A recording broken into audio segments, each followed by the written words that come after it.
Welcome to the Just Ingredients podcast. I'm Cara Lynn, and here we talk all things nourishing to the mind, body, and soul. This is a place where you can find just good ingredients to life.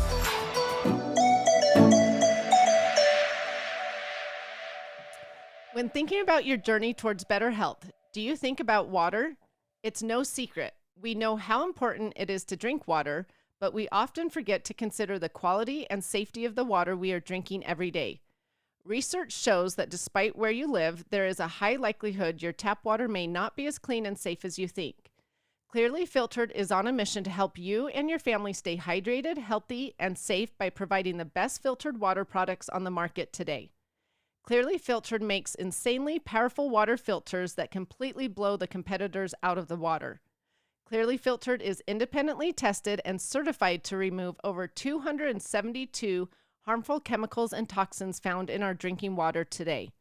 They are easy to work with, family-owned, made in the USA, and passionate about trying to help provide us with clean and safe water every day. I love that Clearly Filtered is affordable compared to many other untested alternatives, has portable filtered water products to take on the go, and helps you stay safe and hydrated everywhere. Clearly Filtered products are also eco-friendly and can significantly reduce plastic and water waste through their patented filtered technology. Join the tens of thousands of new customers today who have joined Clearly Filtered in the quest for better health through clean and safe water.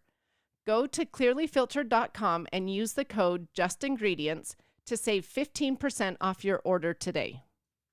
Famed chef, model, fitness, and wellness blogger Shayna Terese Taylor has gained a massive social media fan base while launching the inspiring healthy lifestyle online destination, Shayna's Kitchen. Shayna became a trained chef and ever-curious change maker, pouring her boundless passion for natural health into Shayna's Kitchen, the trend-setting website known for Shayna's engaging articles and videos on cooking, fitness, travel, health, and so much more. She also launched what is now regarded as the world's best matcha. Shayna Terese Taylor first rose to fame signing a contract with a top modeling agency, and then began expanding her social media presence by sharing original recipes and matcha journey. Through her work to uncover and share the world's best of the best in wellness, Shayna formulated her own organic morning ritual ground matcha, made of the world's highest quality matcha. Shayna's goal with her online platform is to share what she uncovers so that everybody has access to make informed decisions about their health. She also has launched the organic, full-spectrum, single-origin CBD beauty powerhouse brand, Bottle and Stone. Shayna first discovered CBD as a powerful natural remedy in a pursuit to relieve her crippling scoliosis. Then she found how to incorporate into her beauty and skincare routine. The result of searching for the purest CBD in the world led her to launch industry-leading Bottle and Stone, where she offers a collection of the most premium, handcrafted CBD-based remedies and skincare products in the world. You guys, I am so excited to have Shayna Terese Taylor here on the show with us. I have been really excited to ask you lots of questions about being a chef and a model and things like that. So why don't you just tell my listeners a little bit about yourself and your background? Sure. So, hello.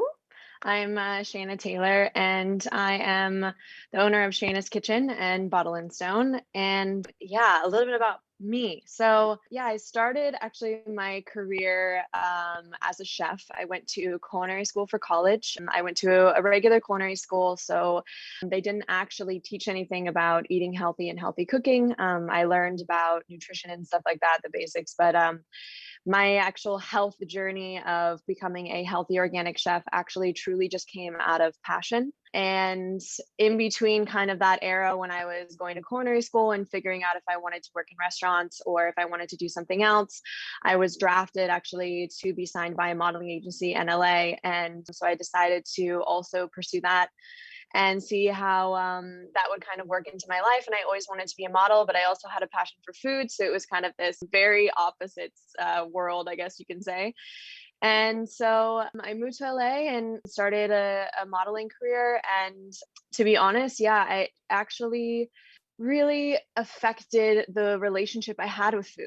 And it did encourage me to continue kind of on this passion I had for health and wellness and eating healthy and gluten free and refined sugar free and all those kinds of passions that I had naturally.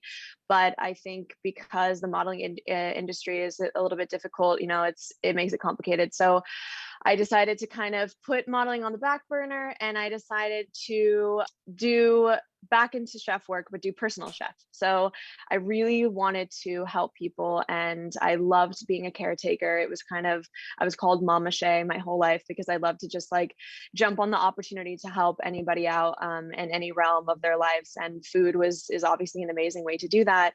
So I started off with working with multiple clients, and I would come to their houses, cook them food, leave it for 3 days, and then come again 3 days later and prep, cook, leave meals in their fridge. And so I did this for a couple years with multiple clients, and then eventually I was hired full time as a personal chef to work fully in their homes for them. My first client that I worked for was a single guy and a crazy entrepreneur. So he really wanted to live a little bit healthier. So my niche was to help teach people to love food more and understand that healthy food can be delicious and it doesn't have to be bland or not good. I feel like when, the wellness industry kind of first came about, it really, everyone thought that healthy food was boring because no one was really educated or experienced enough to understand that like good quality food really is incredible tasting. It's just, you have to have kind of the knowledge to know how to substitute things. And then I worked for another client and actually two of his children, which was a dream of mine. I love kids so much. So it was actually one of the funnest jobs I ever had because I got to hang out with two little boys all day. And it made my job a little bit more difficult because kids are definitely a completely different thing to try and get to eat healthy, especially when you're competing with they were a divorced family. And so, the other side of the family was like, candy, McDonald's and whatever the kids wanted. And they were coming over to the other side of the parents' house. And I was like, I'm just going to try to sneak those veggies in. And so, yeah. And then I actually quit personal chef when I moved to New York City in 2016. And decided to fully kind of work on my platform and blog and Instagram because I really wanted to help people on more of a broader scale. I loved working one-on-one in people's homes, but I was really tied to really, just one person. And I always loved helping the people and family around me, but I just wanted to do it on a larger scale. I felt like I had so much information that I wanted to share. And I've always been my own guinea pig. I've had so many different kinds of health issues and skin issues and scoliosis and pinched nerves and anxiety and stress from growing up in kind of a unique family circumstance. And, I've been through so many things as a person and I just had so much information that I wanted to share. And so I dedicated my life to basically being an influencer and trying to share my knowledge as much as I could. So I created Shayna's Kitchen.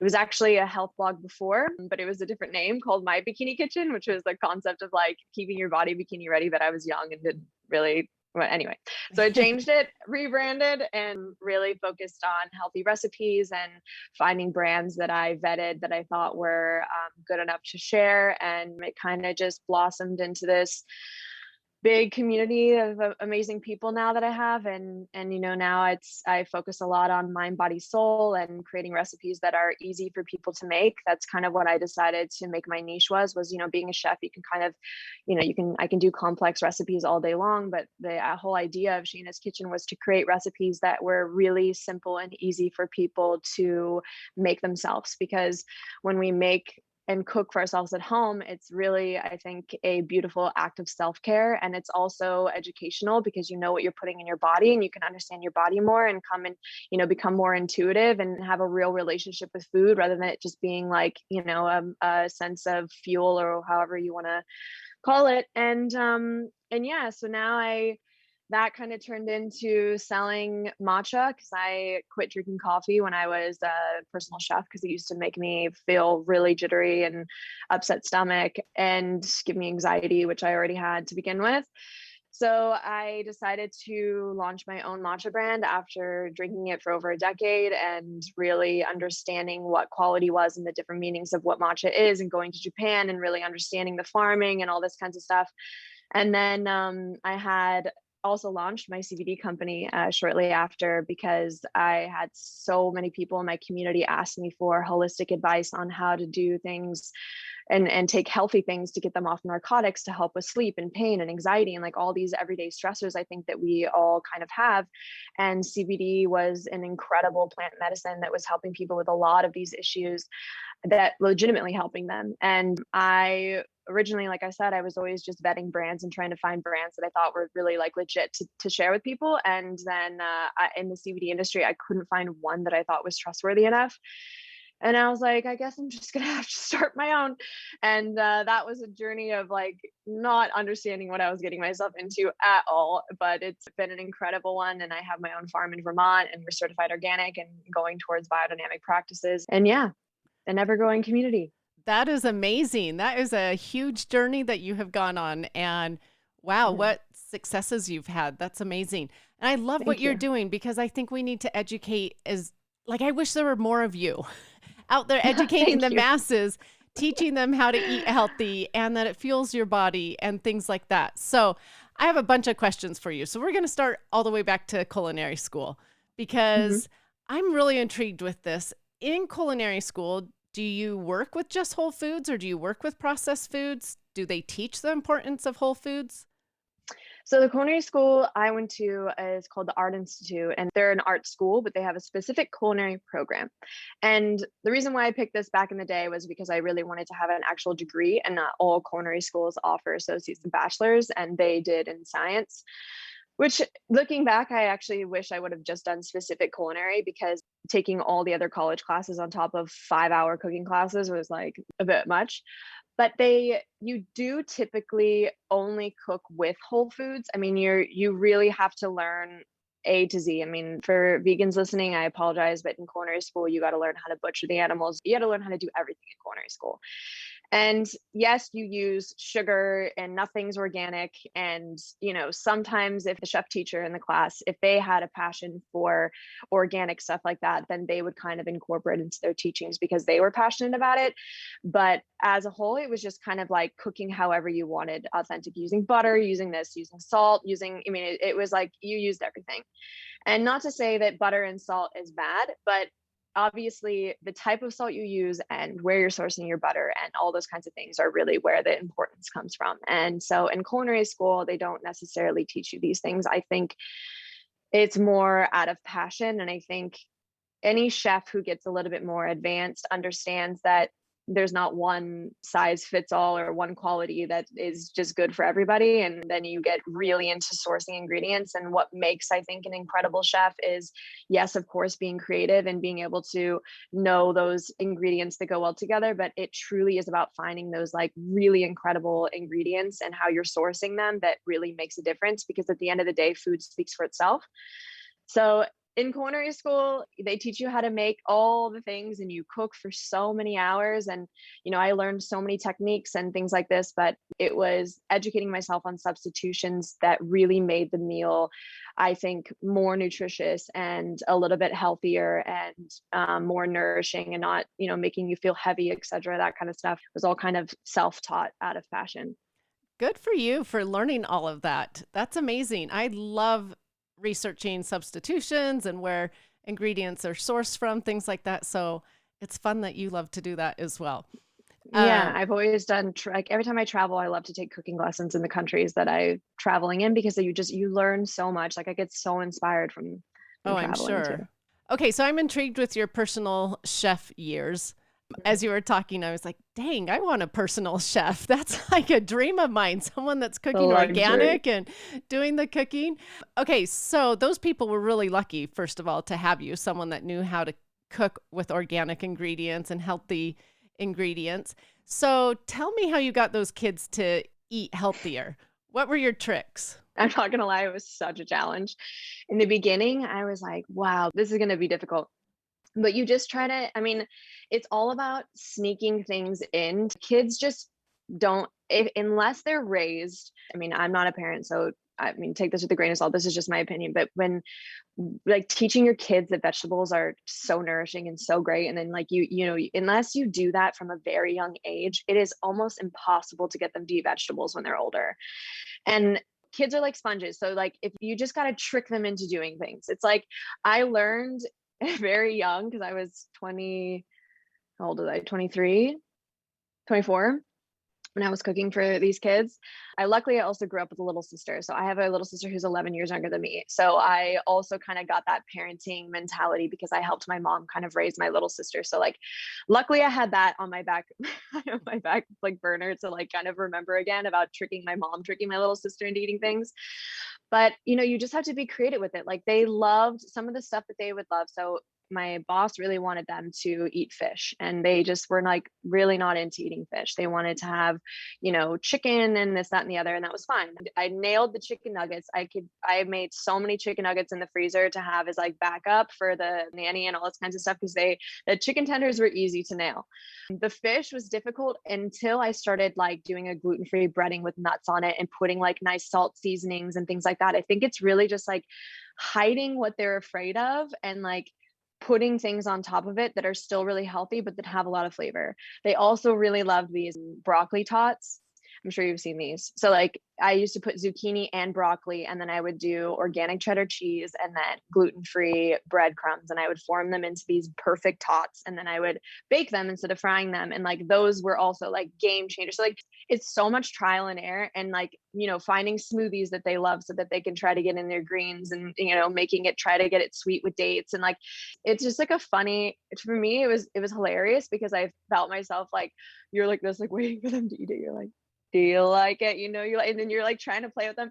It was definitely a challenge, but I think you have to trick them into like, you're not forcing them to eat a vegetable. You're just tricking them into thinking that it's something, God, this is so good. Like you have to try this movie, you have to like treat them like adults and like kind of trick them into thinking that they're choosing to eat it. Or like, I would just leave a plate of something like on the table and then walk away from it. And they would like come and suss it out. And then, maybe think about it. And then eventually if they're hungry, they would start nibbling on it. And if you just don't say a word and say like, oh, you should try this. It was completely a trickery game with kids. It was like a sport, truly. Well, I love hearing that it was hard for you because if it's hard for a personal chef, then that can validate all the moms out there that are having a hard time feeding their For kids sure. healthy food. But I always tell my listeners 3 things, like it's consistency, just be consistent with what you're offering.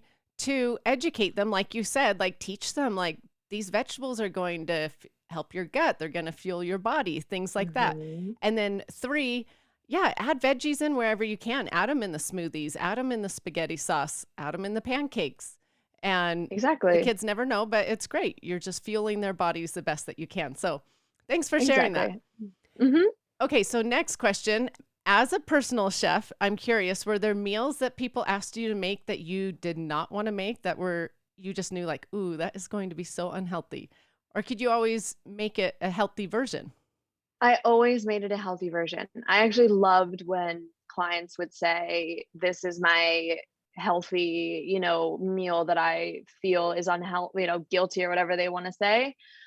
And I would always try to make the healthier version of it. And typically, it was very rare if it wasn't this way, they would love it more than the indulgence, let's say, meal that they felt. And so it would always be this, kid tonight, can I have the, whatever it was. That's actually a big part of my blog, was making the healthier versions of all the things that we love. Because at the end of the day, like you never want to feel restricted on what you're eating. I think it's a terrible mentality to have. It's like fad diets, for instance. I'm actually a very anti-fad diet person. I think that there's just no size fits all on what we should be eating, and listening to your body, and your body's going to tell you what you need the most. It's just a matter of like really connecting and feeling intuitive in that way. So I loved giving my clients like the satisfaction of being like, oh, this isn't bad for me anymore. I'm like, no, it's not bad. Like there's just nothing bad about this meal. Like enjoy it, eat it. Don't feel guilty about it. Like just eat as much as you want of it. And it really does kind of change that mental mentality of like constantly feeling like you're setting yourself up to feel bad when you're eating food. I feel like it's, it could be really complex for your mental health. Right. I tell people all the time, there's always a better choice for everything out there. So I love that you do that as well. So I'm going to tell people, go to your Instagram, go see the recipes that are better choices for the things that we love that may not be so great. Okay. So I want to talk to you about modeling, because you modeled with one of the top modeling agencies in the world. And I'm sure there's a ton of diet culture pressure in the modeling world. So, did you ever feel pressured to have to eat a certain way? Yeah. Modeling is it's very bad for women's mental health. It's funny because I like to think that I've never had an unhealthy relationship with food, but now that I'm at a place where I am now in my life and my mental health and spiritual growth, I'm just way beyond what I was. Looking back, I 100% had a bad relationship with food during this period of time in my life. And I didn't really resolve it until I would say a couple years ago, to be honest, because you, one, the problem with the modeling industry is that they constantly are looking for something specific. And if you don't meet that criteria, they're constantly trying to put you in a box to meet that criteria. And that's where it gets a little bit tricky because you're looking at, you're comparing yourself constantly to other girls that are in castings with you. So you always feel like your body is not good enough. You're hanging around girls who aren't eating anything in order to look like a specific skinny. And when you really understand, like, to be really that skinny, you really don't eat a lot. You can't eat a lot to be that thin. And that's where it's difficult because modeling is what a lot of women aspire to look like. They want to be models, they want to look like the girls in the magazines, they want to be the girls on TV. And it used to really break my heart because when you know what you have to do in order to look like that, it's not a healthy and it's not a sustainable way and it's not how it should be. And so for me, to be honest, yeah, I did. When I say I'm not about fad diets, I've tried every fad diet. I've done juice cleanses, I've done keto, I've done vegan, I've done all the diets because back when I was modeling, like this is what everyone was talking about, and everyone was doing this, and everyone was trying a new workout, and everyone was doing a juice cleanse. When you put your body on these roller coaster rides like this, where it's like I'm dieting and then I'm not, you're actually causing so much more harm for your body and your gut imbalance. And I mean, so many things that just come into play. And you also like when you obsess over what you're eating, like it affects also how your body is storing that food. So like if you, before you eat a meal, you're like, this meal is going to make me fat because I'm eating this meal. Like, yeah, it's probably going to stick to you a little bit different than you looking at this meal and being like, wow, this is such a nourishing, amazing meal. Like I'm so happy that I have this food and like I can't wait for this to like give me all the energy and fuel that I need. And like this is why affirmations and stuff and mental health is like key on people's wellness journey because the way that you speak to yourself is and the food that you're eating and just like in general is so important to the way that your body feels, looks, the energy you have, the mindset you have. It's essential. And I didn't have this mentality. I was constantly talking bad about myself and feeling guilty for eating a piece of toast or like going out to dinner and eating the pizza and the pasta and then feeling like, oh my god, crazy the guilt I had in my mind when I was doing those modeling days of like how I was going to go into the agency and how, for gosh dang, if I have a pimple, they're going to be like, why do you have a pimple on your face? Or like, why do you look bloated? Or like, why is your hair not, done perfectly if you have casting? It's like the mentality is so brutal that it took me quite a while to kind of out train my brain of thinking that way. And then on top of it, I was in a relationship with a very high profile person. And when you're in these types of relationships where you're paparazzied all the time or like have to walk a red carpet or, you don't really like look at yourself until you have to look at yourself in the Right. news. And then you're like, okay, and then that also kind of messes with you because like I'd be on vacation in a bathing suit thinking that I look great. And then you see a paparazzi photo and you're just like, what? Oh, Like, wow. you know? Yeah, So that's like hard. it's very hard. Now I feel I could care less. I love my body. And since I've changed that mentality, I feel like I don't have those moments where I look at photos and I don't feel that I'm beautiful because in any different stage of my life. Sometimes I'm working out 4 or 5 days a week, and sometimes I'm taking a month off of working out and only doing walking. I just learned to listen to what my body needs instead of being so crazy about like, I have to do this because I have to look a certain way because Instagram, or because it's about just doing it for me and because I feel like doing things, not because of anyone else telling me I need to look a certain way or because I feel like guy I'm dating, it just like, you get what I'm saying. Yes, I do. So Yeah. it's really sad that the modeling agencies, well, the modeling industry, I should say, is like that, that you have to have this perfect body and starve yourself and count calories or do these fad diets because so many young girls, even moms, look up to these models like, oh, I want to look like that. So, what do you say to these listeners who want to look like these models and therefore have bad body image struggles? I'm glad that the modeling industry has shifted a little bit more into plus size models, I guess you can say. I wish that there was a happy medium. I don't understand why we have to have like really skinny or like really plus size. I feel like that's also just that's a whole other subject that I get a little bit annoyed about, but it's hard because I think at the end of the day, I love that there's people that can inspire us, right? Like I think that life is all about inspiration. And so I don't want to say that, don't have models be your inspiration. That's not what I'm trying to portray.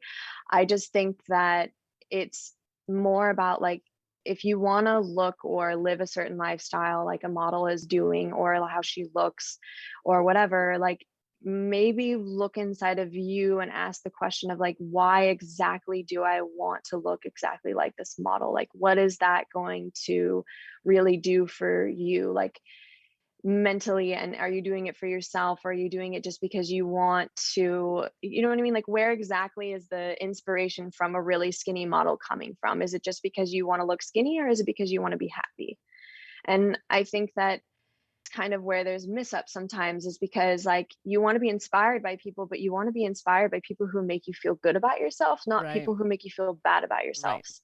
And this is why I work really hard on the platform I have, because I want to be an inspiration to people, but I want to be an inspiration to feel better, not compare themselves to me in my life at all. I right. don't want you to look at my life and say, wow, she makes me feel so bad because I'm not living that way. No, I want to inspire you to maybe, try a couple things that I'm doing or find your own way of doing something similar. I don't post bikini pictures of my body even though, yeah, I work hard to have a body that I feel really good about, but I'm not posting naked lingerie, bikini pictures left and right or anything because I don't want people to look at me and say, wow, I feel bad now that I don't look like her. It's like, no, everybody is so unique to themselves and everybody is so beautiful within its own selves. And it's learning to know that being unique is actually what makes you perfect in Right. the most perfect way you can be.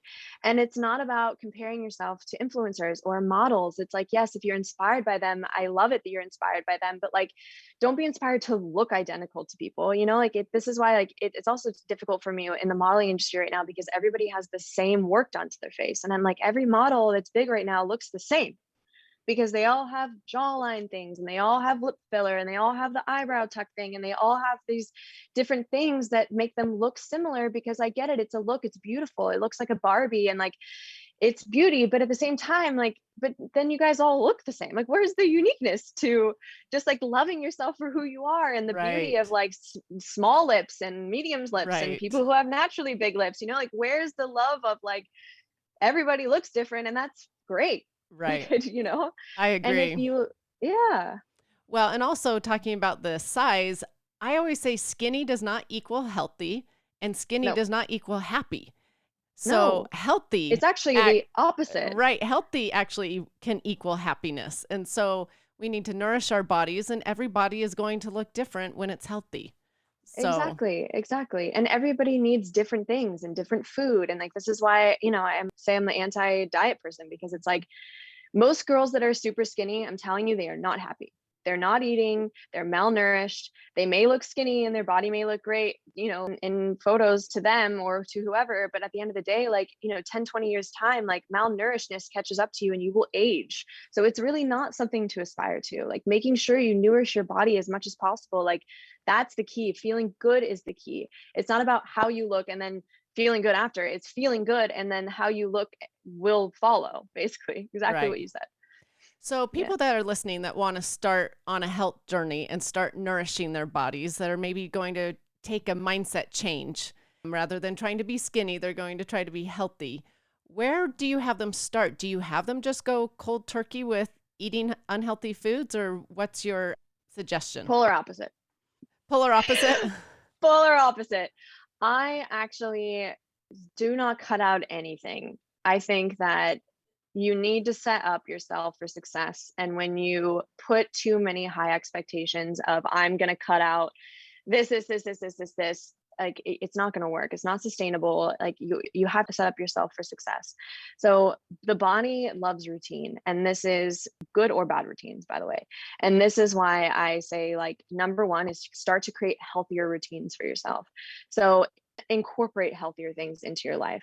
So instead of trying to dramatically change your diet, like all of a sudden I'm waking up today and I'm not eating any more cake, like just try to add in a green juice, add in green smoothie, add in a green salad, like start to add in more healthy things, like instead of just eliminating immediately. Because when you start to add in those nourishing foods, automatically your body's like, oh wow, you'll start to feel a little bit different. You're like, wow, that smoothie actually gave me a bit of energy boost. Like that was kind of nice. Then I ate that cake and now I feel like shit. Like I think it's like, what I like to advise is creating routines that are healthy for yourself, sleeping a little bit more, going to bed a little bit earlier, making a morning routine that you actually really look forward to in the morning, not something that you're like dreading waking up to do, spending a little time yourself, adding in those healthier things to start. And then eventually your body just starts to crave those healthier things naturally.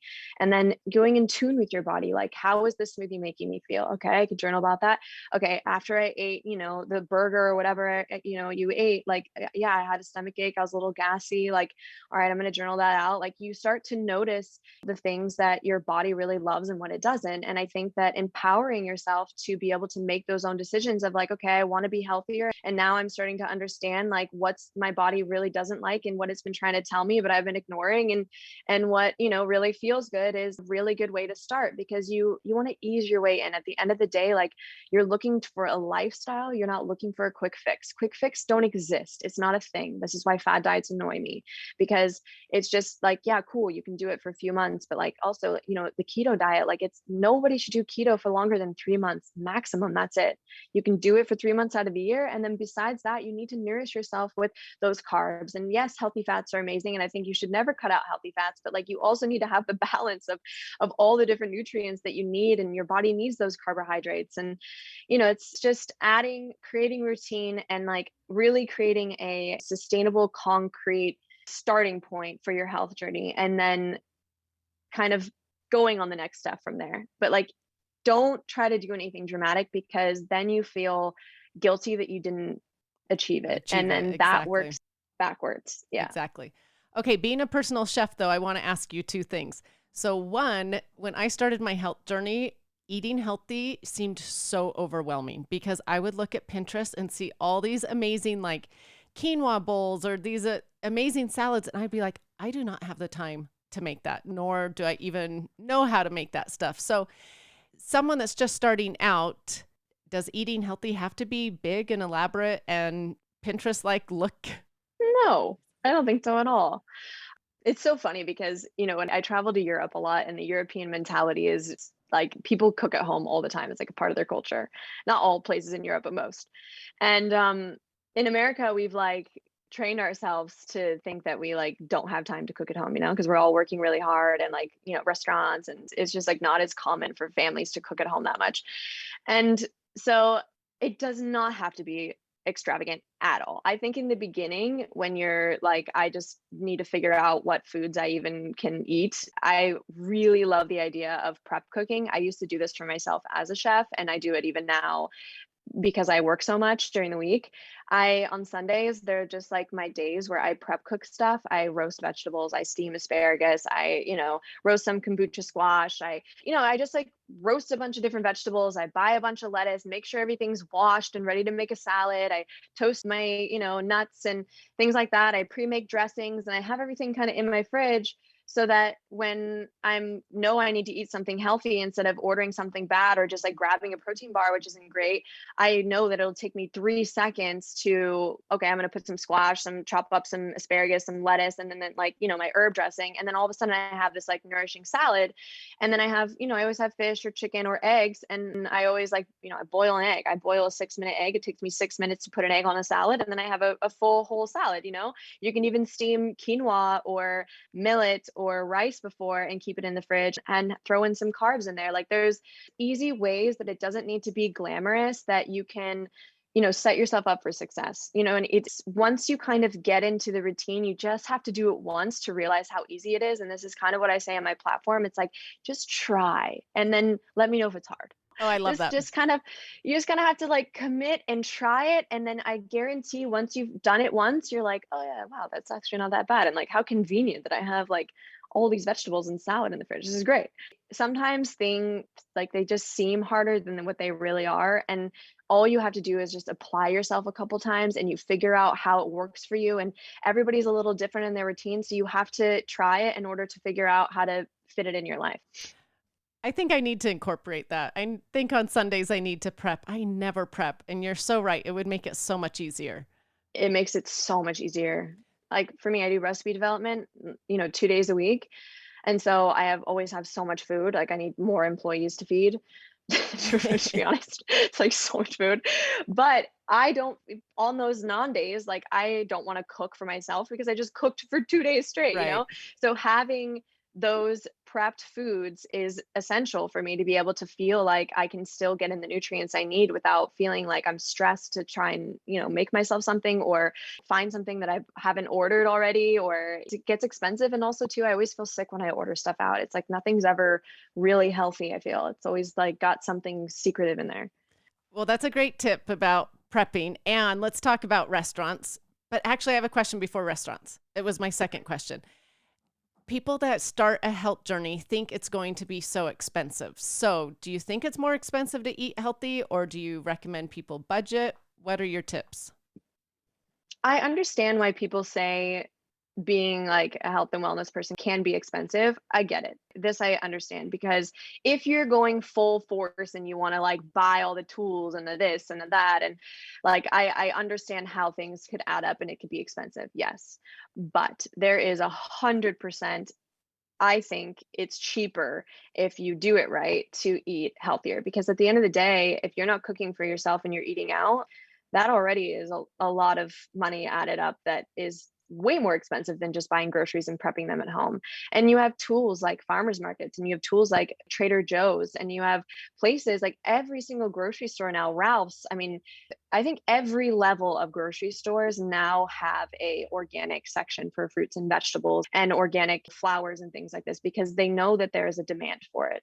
So I think maybe in the beginning when the wellness industry was first starting and there was only organic vegetables at really expensive markets and that mentality of like eating healthy is so expensive and it's not available to me, I think, yeah, maybe it was a little more difficult then, but I feel like there's so many tools now and there's Amazon and it's endless the amount of tools we have to be able to source things that are not expensive. And I love going to the farmers market. It gives you the ability to talk to farmers and find out where your food's coming from and sourcing and like, and it is cheaper. It's supposed to be cheaper to shop at the farmers market because it's direct from the farmer instead of it having to be in the grocery store and the grocery store upselling it. Right. So I think it's just a matter of putting the power in your hands to do research to be like, okay, this is my budget of what I'm willing to spend right now. If that's like your comfort zone of like, yeah, I want to live healthier, but like, I don't want to spend X amount of dollars. I think that's not the right mentality. I think if you invest in your health now, you won't have to invest in it later. That's my opinion. I think medical bills and when you're older can really get pricey. And if you're taking care of your health now, you will not have those medical bills. That's just my opinion. But if you are on a budget and it's a little bit more of like, I just don't have the means, I think find what that budget is and make it a sport. Be like, okay, this week I want to try vegetable pasta. So how can I find the ingredients that are okay? Let's look on Amazon. This is the prices. Not too bad. There's a way that you could do it that could be fun and not feeling like you're spending, hundreds of dollars on groceries. Right. Well, and I also found when I started my health journey that when I stopped buying so many prepackaged snacks or Yeah, prepackaged meals and just bought the vegetables or, the whole food ingredients, my grocery bill exactly. actually dropped. And so trying to Yeah. convince people of that is hard. But at the same time, it takes time because then you Yeah. do have to make your meals and you've got to take a little time to research, the best prices out there, things like that. So I agree. It's Yeah, of doable for course. sure. Yeah, I mean, again, wellness and the health journey is not a quick fix. It's a lifestyle. It's something that you have to dedicate yourself to. It's something that takes time to incorporate. It's not something that you can expect to just be like, today I'm healthier and I'm not looking backwards.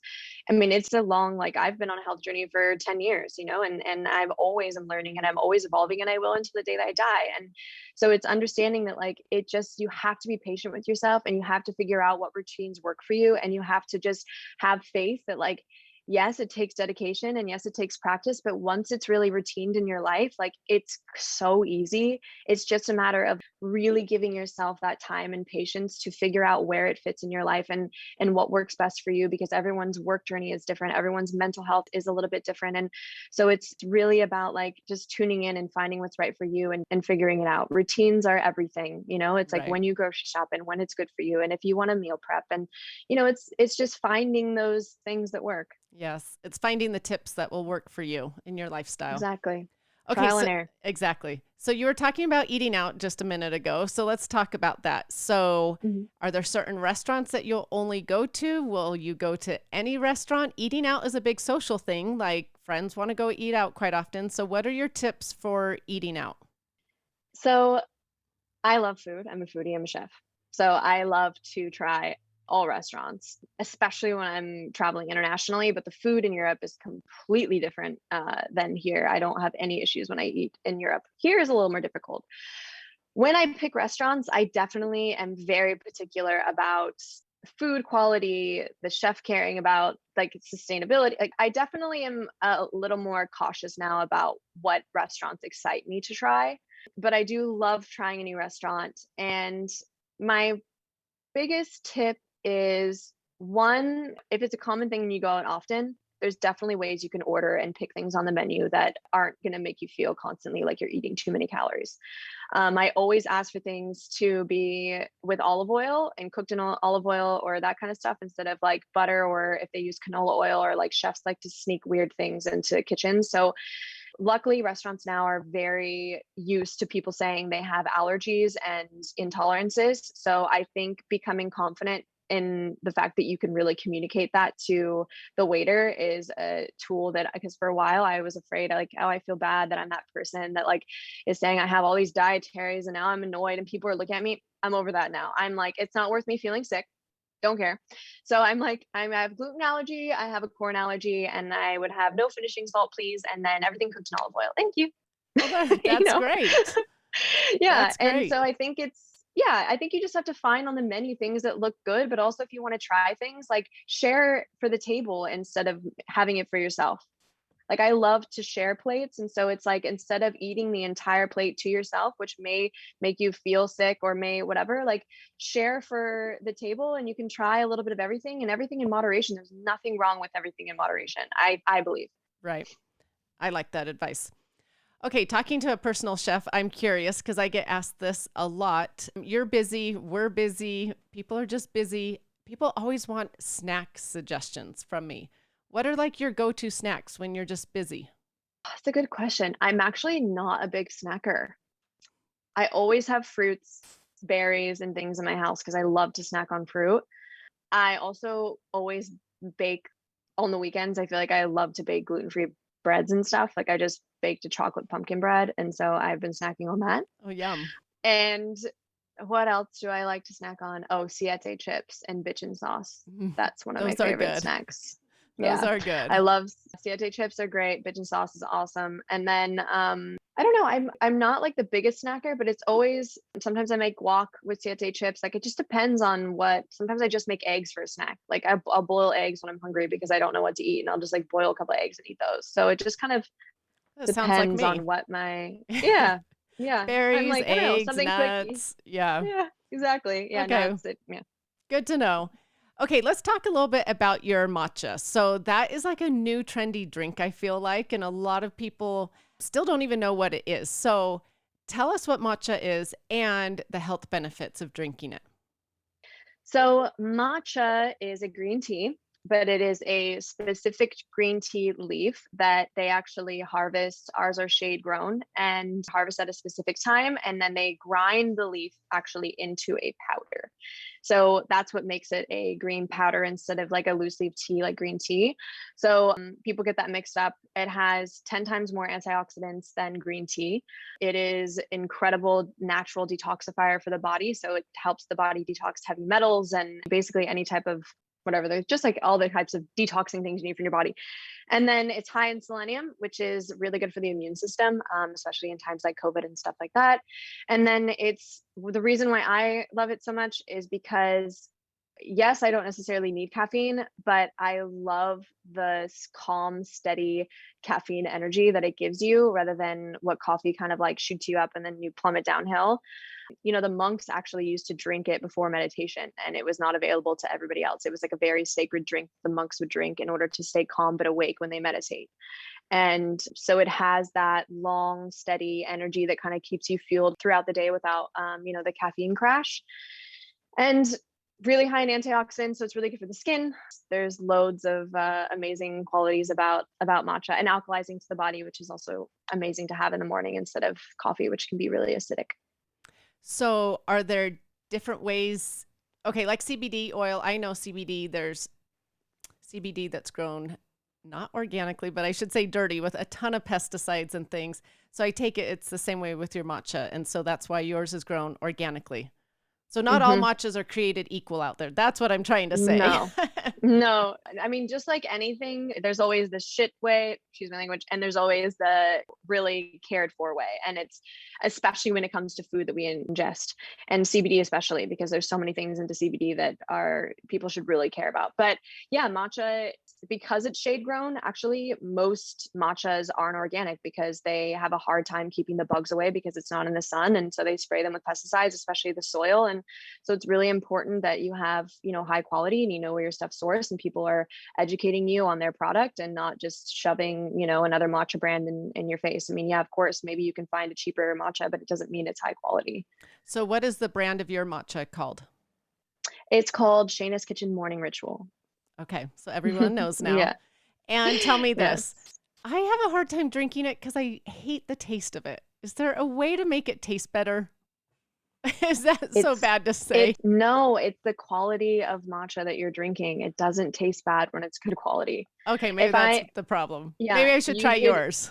you should try mine 100% because if I can get people who were drinking like Starbucks matcha, I mean, like, trust me, I understand because I didn't drink always good matcha in the beginning because when it became trendy, like there was only a few available matcha brands out there and it's like super bitter and sometimes it tastes like fish. It's gross. There's so many gross matchas out there. I don't blame you for not wanting to drink it. When you find a high quality sweet instead of bitter matcha, which exists without having any sweetener in it, because it depends on the quality of the leaf, it depends on the grading, it depends on the harvest time. And there's a lot of things that go into like why matcha tastes the way that it does. And mine is like, I picked it because I literally was like, if everyone could taste this matcha, they would actually like matcha and then they would want to drink it. So I wanted to sell it because I was like, this is what it should taste like.